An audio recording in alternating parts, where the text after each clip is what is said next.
The broadcast is now starting. All attendees are in listen-only mode. Hi, I'm Danielle Stoddard, a behavioral health clinician at Health Directions, a private practice outpatient counseling facility of North Central Behavioral Health Systems. I'd like to welcome everybody to Adult Depression. Tonight we're going to talk about symptoms, treatment, and how to cope, and there will be time at the end for questions. Okay, so let's go ahead and get started. Okay, so depression is a disease. It is estimated that by the year 2020, major depression will be second only to heart disease in terms of the leading causes of illness in the world. It's important to understand that patients with depression sometimes fail to realize or accept that there is a physical cause to their depressed mood. As a result, they may search endlessly for external causes. So when you have depression, sometimes it's not because of a loss of a job. Sometimes it's not because of something going on in your life. It could possibly be because of the chemical makeup in your body, in your system, in your mind that's not allowing you to be happy. So who is affected by depression? The National Mental Health Association estimates approximately 19 million Americans suffer from depression.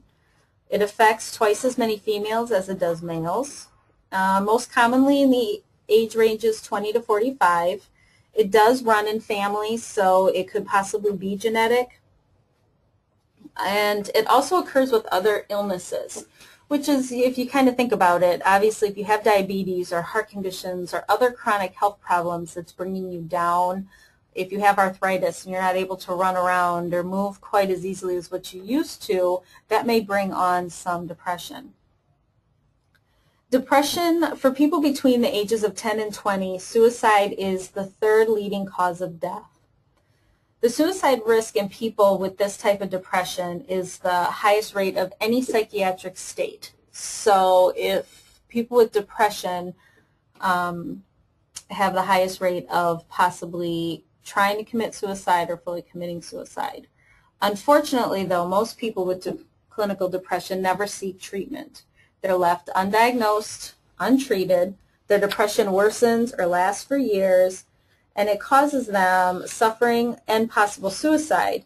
Now, with that being said, it's something that you wake up every morning, and I'll talk a little bit more about the physical effects of depression as well, but it might be something that you just have migraines or digestion issues, or you just have pain that you just doesn't quite feel right, and you're seeking medical treatment for those pains and those issues, but it's not that. It's actually the depression that needs to be treated. Depression also affects people of all ages, race, and socioeconomic backgrounds. Young children and older adults are increasingly being diagnosed with depression. There's a whole other section and a whole other symptoms when it comes to childhood depression. They may not always show the same symptoms as what adults do. Okay, so again, talking more, what is depression? Most of us in our life have felt sad or depressed at times. Feeling depressed can be a normal reaction to loss. It can be a normal reaction to life struggles or self-esteem issues, and we all just have our down days. When depression becomes an issue is when, according to the DSM-4, you have at least 5 of the 9 symptoms, and these symptoms have to last for, I believe, up to 2 weeks. And yeah, at least for 2 weeks or most of the day. So if you look at these symptoms here, if you have a depressed mood most of the day, particularly in the morning, so it's something that you just can't shake. A walk, a talk with a friend, going to see your favorite movie or doing something like that doesn't quite shake your depressed mood. Even if you're doing things in your life that you enjoy, but yet you're still down, that could be depression. Feeling of worthlessness or guilt almost every day. Just feel that you're just not doing what you're supposed to do. You have, the low self-esteem and you just feel down. Also a decrease in the interest that's, okay, let me start over. A decrease in pleasure of the things that you've always enjoyed. So if you've always enjoyed going out and golfing, but the season's hit and it's just something you're not wanting to do, you can't get yourself to go out and do it, and you don't quite understand, that definitely could be a sign of depression.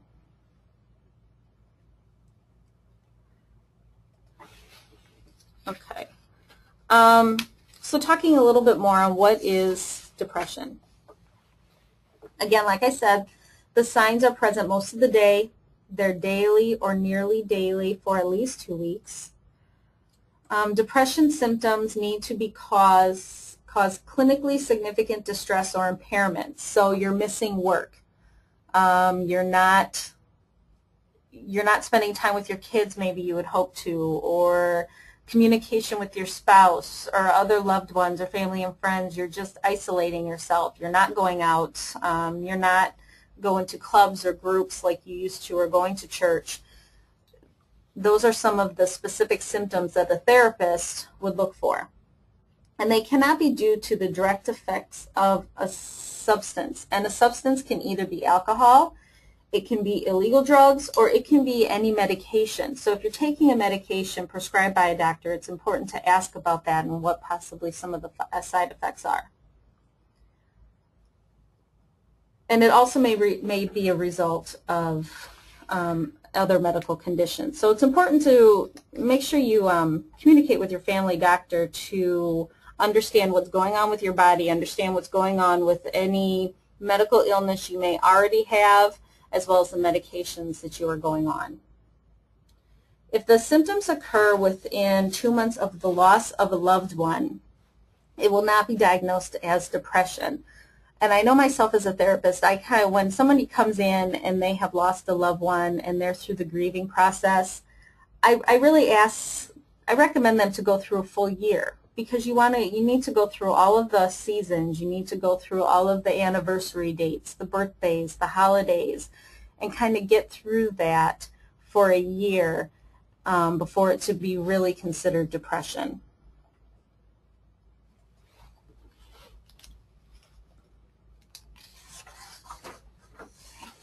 According to the National Institute of Mental Health, people with depression do not all experience the same symptoms. So you may sit around, and talk to other people and feel down, and for some people, they're able to pull themselves back up and you don't understand. It's really different for everybody. Your symptoms will be different. One person may overeat, another person may not eat at all. One person may be able to sleep all day and another person may not be able to sleep at all. So it really is dependent on the individual person. And also the symptoms really depend on how severe they are, how frequent they are, and how long they last. So again, it's really looking at how is the symptoms impairing your life and changing how you normally function. And if you're not able to live life to the fullest or how you had once lived it, it's maybe time to come in and seek help. Some of the symptoms are difficulty concentrating, remembering details, fatigue, decreased energy, feelings of guilt, feelings of hopelessness or pessimism, the always or the never. I'll never be able to get the job done, or I always feel this way. It's just the never or the always. And the irritability and restlessness, really maybe even when you should be happy. If you think about your day, okay, what's going on? Everything is pretty typical. Life really hasn't changed. You have no real reason to be unhappy, but yet you still have that irritability and restlessness. Here are the list of other symptoms. Again, talking about the medical aspects of it, the persistent aches or pains, headaches, cramps, digestive problems that do not ease even with treatment, because many people seek medical treatment first. So I might have migraines. So they're put on migraine medication, and maybe the migraine medication works and maybe it doesn't. And you go back to the medical doctor and, well, that doesn't work, and this hurts and that hurts. and the doctor's doing all these tests and all these exams when it could possibly be because it's the depression just weighing your body down. And it's important to really sit back and think about that and think about what's going on and how your mind feels. While these are common symptoms of depression, they may also occur in patterns. For example, a person may experience depression with mania or hypermania, which means you may go along for a week where you're getting the house clean, you're doing everything you need to do, you took on all these projects at work, and life is going great, and you're getting all this stuff done, but then all of a sudden you're down, and it just hits you. And again, you have the feelings of hopelessness, the feelings of worthlessness. You're not able to get out of bed. And when a person comes in for treatment with me, I always recommend that they start keeping a calendar of their good days, their bad days, their up days, and their down days, and really start kind of realizing, okay, what do I need to look for? You know, is the third week of the month not really a good one? What do I need to plan to be able to handle that third week of the month? As well as other symptoms may be a result of seasonal affective disorder, and that's just a big word for winter blues. But it also doesn't necessarily need to be winter. It can be at any time. Anytime the season changes, anytime it's an adjustment to what's going on at home, kids in school, kids out of school, may bring on depression as well. And again, that's realizing it. You know, okay, the past 2 years in February, I have been a struggle. What do I need to do now next year to make sure when February comes, I'm able to do what I need to do to keep out of the winter blues or the sadness as much as possible?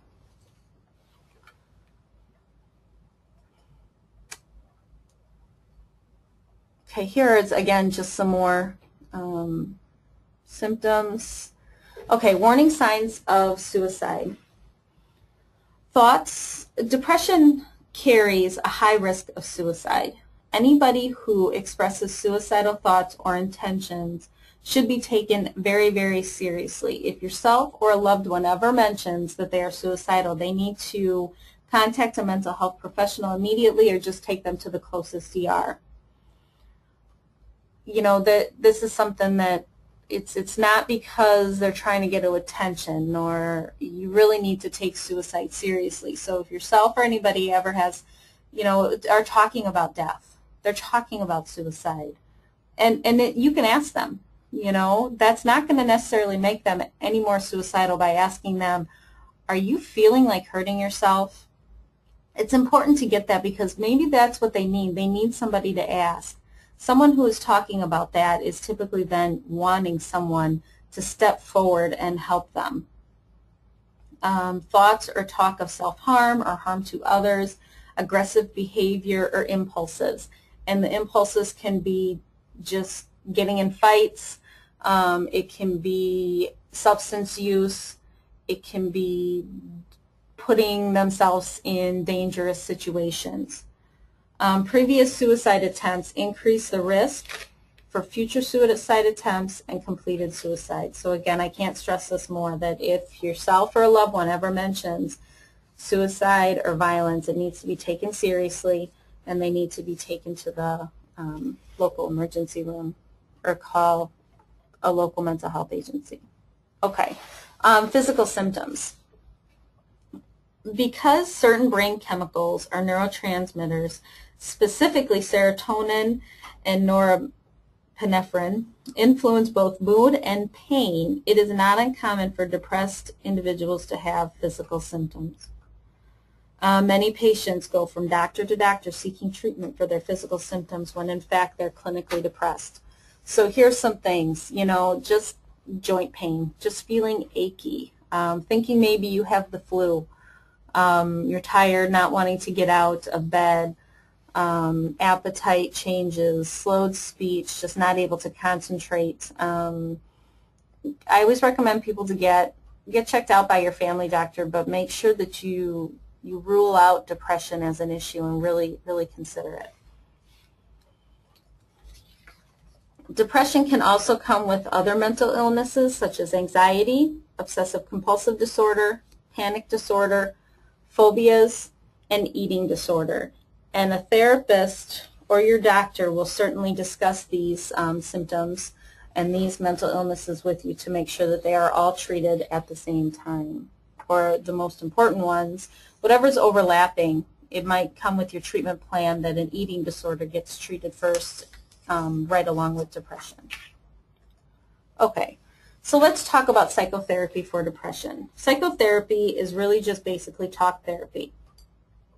It's an effective treatment for clinical depression. On its own, though, psychotherapy may not be enough to resolve severe depression. You may also need to include medications, but it certainly can play an important role. And I always recommend to my clients that come in that you can go to the doctor, and sometimes I recommend them because they're just not able to get to that level that talk therapy is going to help them. So maybe they need the medication to get them to that level. So I recommend to go to the doctor, but doing both the therapy sessions as well as medication will give you the best effective treatment. And there are different kinds of psychotherapy. The first one is cognitive behavioral therapy, and it focuses on how your own thoughts and behaviors contribute to your depression. So it's kind of changing your thought process. What can you do to let go either of some of the feelings about the trauma you had or the abuse you had when you were younger? What can you do to kind of get past how your behaviors are and what you do maybe that affects excuse me, that affects your depression. The next one is interpersonal depression, and it focuses on how your relationships with other people play a role in your depression. So if you have either a significant other in your life or even possibly a parent or a child that really is just saying things or doing things that are very negative and bringing you down, you need to think about that relationship and how it plays a role in your depression. And what do you need to do? Do you need to sever ties with that relationship because it's so healthy? Or do you need to learn how to accept how that person is? Do you need to confront that person? What do you need to do to learn how to manage that relationship? Or what do you need to do to get the strength to let that relationship go? Psychodynamic therapy is where you explore the roots of your depression. When did it start? What happened in your life that made it, that started the depression? You know, was it after an event? Was it, is it after you visit a friend? Is it after you visit a certain family member that you come back and for about a week you have a hard time functioning? What is the root of your depression? How did it start? And how can then you learn skills to be able to deal with that? Individual counseling is just basically one-on-one sessions with a professional therapist, and that individual counseling can include any or all of the above treatments. Your therapist can teach you more about depression and help you understand the diagnosis. You can discuss new strategies to manage stress and to prevent your depression from worsening or coming back. A lot of the treatment is mainly just how do you manage it? How do you keep yourself from climbing right back into bed? What skills would work for you? And again, just as the symptoms for depression are individual, the skills are individual. And it's also done trial and error. Going for a walk may help somebody else, but it might not help you.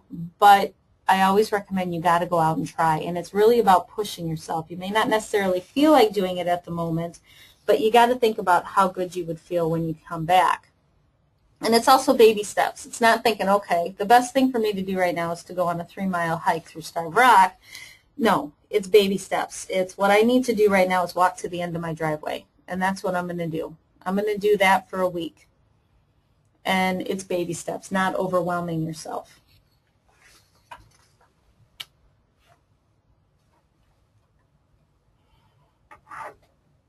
Okay, so also therapy, there are two other ways to do psychotherapy, and that's family counseling, where it treats the entire family. It's bringing everybody in, just kind of seeing the dynamics of your family, how are things working, if it runs in the family, talking about how to handle a child's depression, how to handle a parent's depression. What can the family do to kind of work together to make sure that everybody stays healthy? Because it's not only the person with the diagnosis who is affected by the depression. Your family feels it too. Family therapy is a great way for family members to learn about depression as well as the early warning signs of trouble. So you could come into a session and the person that has a depression can feel wonderful. They can be having a really good week or two. It's important to talk about it then, because what happens when the depression comes back? What are some warning signs that the family members need to have? What do they need to do? So the person with the depression needs to tell the family members, okay, when you see me calling sick to work, I need you to do this. When you see me, come home and just go to bed or not eat, or I need the family to do this, this, and this. And it's important to have that conversation so that everybody can kind of help each other out. Group counseling is another very effective form of treatment. You can share your experiences and coping strategies. You can learn from other people, their experiences, their coping strategies. You learn that you are not the only one struggling with depression, and you can learn new ways to think about your illness. Okay, so if there are some of you out there who have gone through treatment, you've gone through treatment, you went in for maybe a session, maybe two, maybe you've been going for a long time, and it's just not working. It's important to step back and think about, why didn't you like it? What went wrong? You may need to just sit back and think, okay, was it the therapist? Sometimes it is. Sometimes you just don't click with the person. Were you not ready? Sometimes when people come in for treatment, I've seen that they're just not quite ready. They'll come in for a session. I won't see them again for 2 months, and maybe they'll come back and they're ready to tackle it. They've accepted the fact that they have depression. They've accepted the fact that they need a little extra help to feel happy, to feel like they can get out of bed and tackle the day. And the fact that some people have a hard time with, man, I really should not need help to feel happy. I should just be able to do that on my own. But it's okay. It's okay to need help, and it's okay to accept that and understand that you do need help. And then set up goals. Maybe you didn't have goals the last time. Come on, what do you want to accomplish? Do you want to finish a certain task? Again, with the goals, it needs to be baby steps, and maybe there is one large goal, but break it down to quite a few little smaller ones so that you feel like you've accomplished something. Now the next two ones are kind of flip-flopped of each other. Consider going back to your old therapist, because if it didn't work the last time, again, maybe you just weren't ready. And also, if you go back to your old therapist, then you won't have to explain your situation and your history again, and they will just know.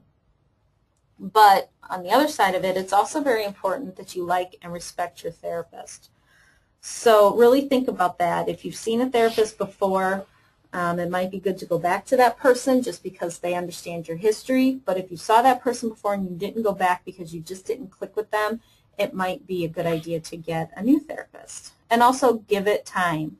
It's not something that you come in for one session and it's fixed, it's treated, everything is fine. You have to give it time. And make sure that you stay consistent with treatment, you attend all your appointments. Okay. And I will end with a quote.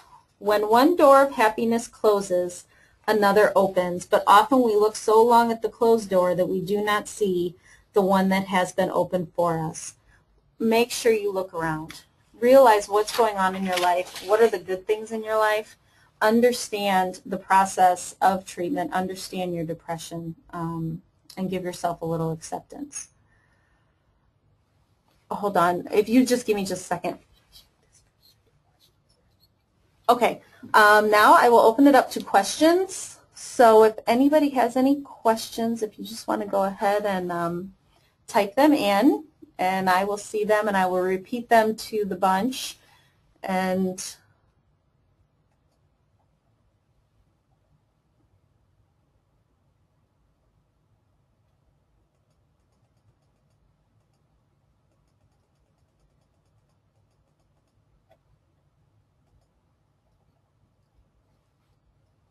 Okay, well, let me give some information about Health Directions. Treatment here, we offer treatment for mental health and substance use. You can do that in person or online. It's for individuals, couples, families, kids residing in Illinois. And if you'd like for more information on that, you just visit our website at www.healthdirectionsonline.org, or you may call 1-800-288-5912.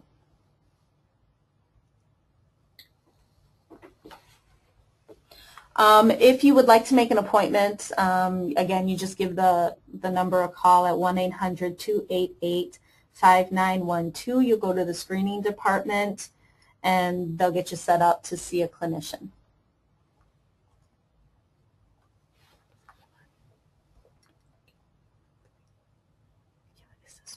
Hold on just a second. Okay. Oh, sorry. Treatment-resistant depression. Yeah, that is just basically when somebody comes in and they've tried different things, they've come in and they just have been not necessarily wanting to change what's going on in their lives, or change or accept the fact that they have depression. A lot of times, and I have had a couple of teenagers, especially 19 years old, that why do I need to have somebody tell me how to be happy? I don't need somebody to tell me, I don't need my mom to tell me every day that I have to brush my teeth. And it's very difficult for them to accept the fact that they have an illness, that they have depression, that they do need to take medication, that they do need to come in and talk to a therapist, that they do need to work on they can't just, they don't have the free spirit or the just energy like their friends do at college. They need a little extra help, and it's difficult for them to accept that in their life. So when a person comes in with some of the depression, it's kind of difficult. They're the ones that kind of come and go out of treatment how many different times, because they just aren't to the point where they're ready to accept it.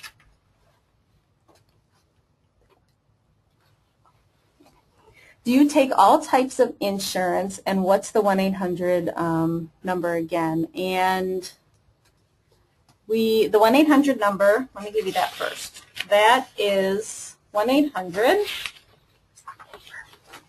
oh, hold on, I lost my paper. 1-800-288-5912, and hold on a second. And when you call in, you'll get set up with someone from Client Accounts, and they will set you up with whether your insurance will work here or not. That depends on the clinician and the type of insurance.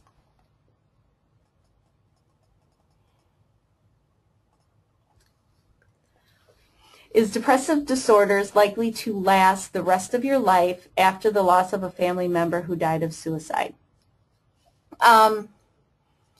That really depends on the person. I believe for that there is hope, but I mean, it's not ever really going to go away. But coping skills. A therapist would definitely be able to help you deal with coping skills.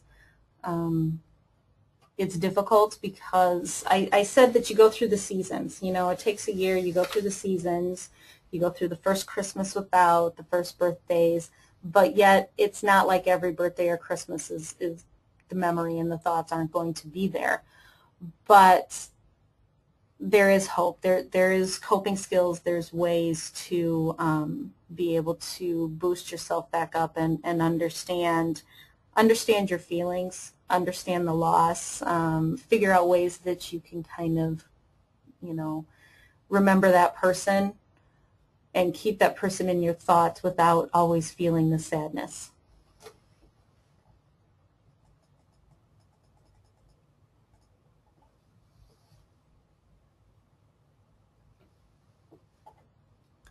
Okay.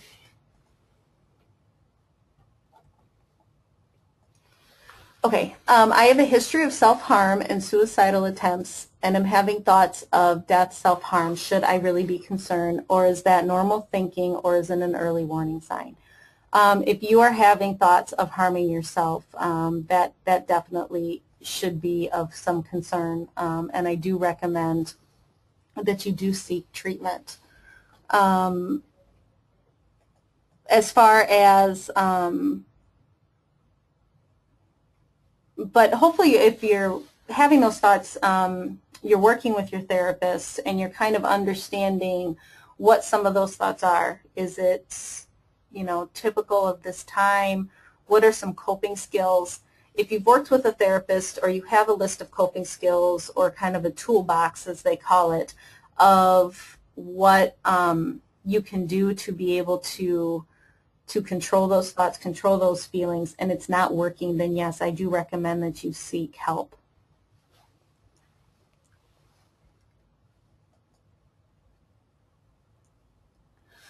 Okay, the next question is, when do you think it might be a good idea to discuss a change in meds if you're not noticeably improving over a significant period of time? I do not prescribe medications. Let me just say that now, and I'm not an expert on medications. This is something that I would talk to your psychiatrist, and if I have a client that talks about that, I'd always recommend that if you are not seeing improvement over a significant period of time, then definitely call your doctor up and talk to them and see about what's going on, because maybe the dose isn't right or maybe you do need to change meds. But if it's been a significant period of time and it's not improving, but also if you're taking the medications and it's not improving and you haven't tried any therapy or coping skills to go along with the medication, then that might be it. It might not be the meds. It might be other issues that go along with it. I know that, and I've had quite a few people come in here that, they kind of want the pill that's just going to make everything all right and everything better, but that's always not necessarily going to happen. You need to work in other coping skills and other treatments. So if you're taking medication and not seeing a therapist, that might be it more so than even the medication.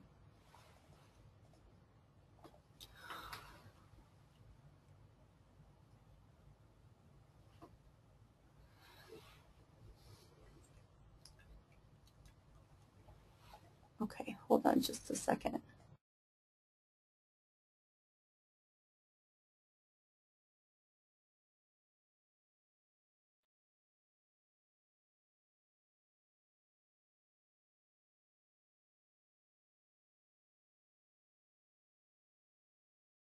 Okay.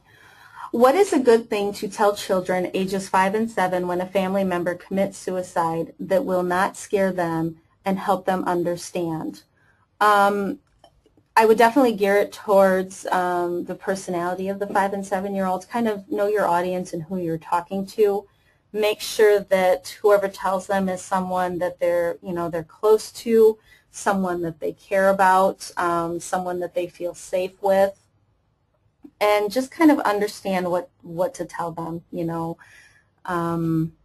Basically that the person is now an angel. I wouldn't necessarily go into the details of what happened, especially at that age, because that's 5 and 7 is pretty young, and they will definitely have a hard time understanding. And I guess that I would recommend just kind of understanding who the children are and explaining, I guess, just the loss of a loved one, just like you would explain anything else, even if just however you would explain a death to them is how I would explain it to them, not necessarily emphasizing completely on the suicidal thoughts. And also just explaining that if they ask, if they know how the person died, you can say to them, I don't understand why they did that. You don't have to have the answers. They'll ask you, and it's okay if you say to them, I don't have the answers, and that you wish that you knew as well.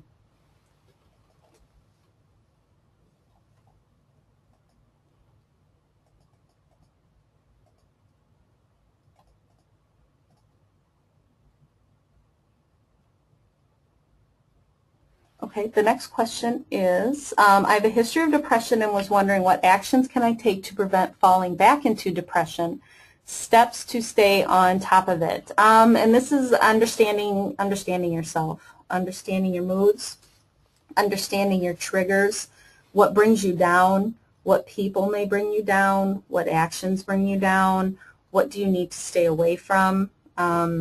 If you're starting to notice that you're, getting a little more down, you're saying no to friends, not going out, even if it is just a little, that might be a warning sign and you need to just kind of recognize it.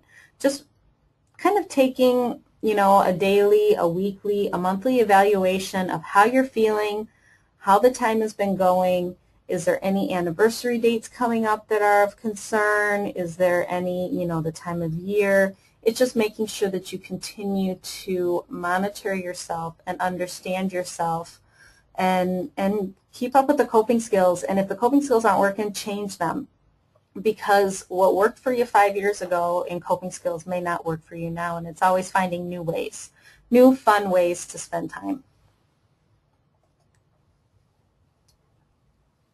Okay, well, I would like to thank everybody for attending and the wonderful questions, and I wish everybody good night. And again, if you need any other future appointments, either they can be done in person or they can even be done online.